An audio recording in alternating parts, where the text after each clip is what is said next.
Mr. Cecil Harvell served a distinguished career with the U.S. Air Force for more than 25 years and helped develop and shape Air Force communications policies and standards that still endure today. Prior to his employment with the Air Force, Mr. Harvell served a 14-month tour with the U.S. Marine Corps and married his lovely wife, Helen. Their marriage, grounded in love, affection, and mutual respect, lasted for more than 63 years. This union helped shape him, while he in turn helped shape the Air Force communications family. The Harvells had two sons, Jeff and Greg. It is with great sorrow and sympathy that we acknowledge Mrs. Helen Harvell's passing in March of 2011.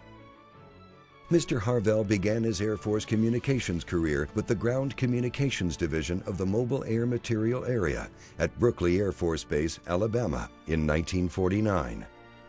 While Mr. Harvell was just beginning his career with the U.S. Air Force, the U.S. Air Force was itself just beginning as a newly formed department, separated from the Army by the congressional reorganization of the Department of Defense in September 1947.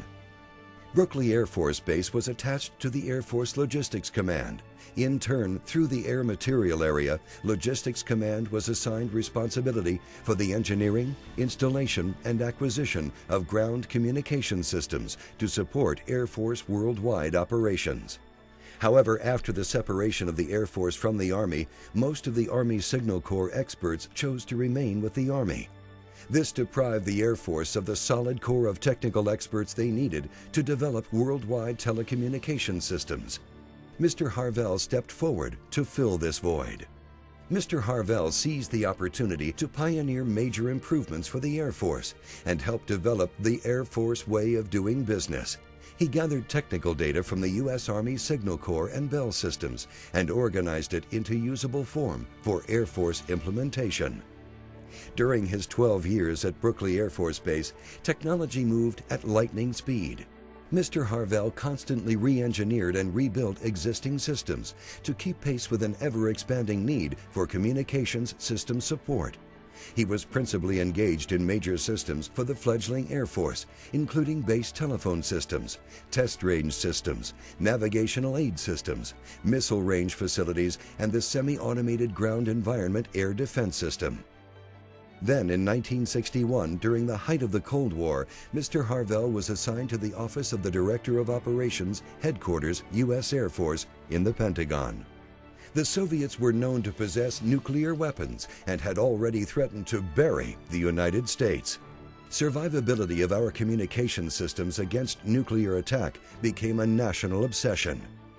Every possible measure that seemed to promise survival of U.S. communications was championed at one time or another.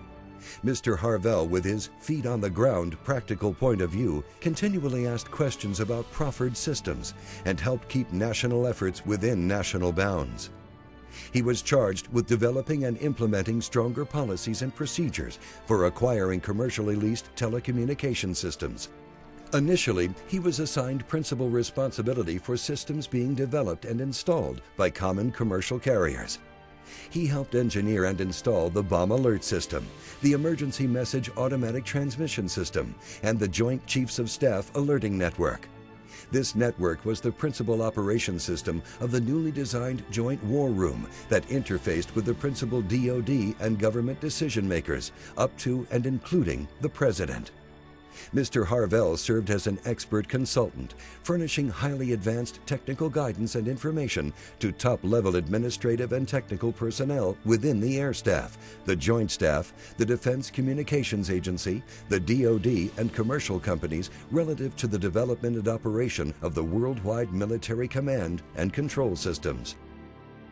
As a member of the Joint Chiefs of Staff team, he provided technical assistance in the development of the necessary interfaces to permit extension of the National Military Command System through the systems of the Unified Specified Commands to the operational forces for dissemination of emergency alert messages. Mr. Harvell proved to be a man of vision and originality who possessed expert technical knowledge and skills. He was instrumental in designing and improving the national-level command, the control and communication systems supporting national leadership, the Department of Defense, the Joint Chiefs of Staff, and Headquarters Air Force. His leadership and technical abilities paved the way for the implementation of new leading-edge technology communication systems. In 1983, Mr. Harvell retired from the Air Force, but continued in defense-related communications, working with Electrospace Systems Incorporated from 1983 to 1998. There, his communications engineering expertise helped shape the vision and implementation of the Defense Red Switch Network, supporting the President, the Secretary of Defense, the Chairman of the Joint Chiefs of Staff, and the senior leadership of the military services. Mr. Harvell was recognized for his successful career in the U.S. Air Force by his election to the Air Force Communications Electronics Association presidency from 1986 to 1987. During his term of office, he sought to preserve and promote the camaraderie and the collegial relationships of all those who formerly served in the functional communications community of the United States Air Force. He also promoted the well-being and the best interests of active duty communicators. Present literally from its infancy, Mr. Harvell helped to mold the Air Force communications family into the efficient, reliable, and well-respected cyberspace force that it is today. In recognition of his lifetime of achievement in service to the United States Air Force, Mr. Cecil Harvell is being inducted into the Air Force Cyberspace Hall of Fame.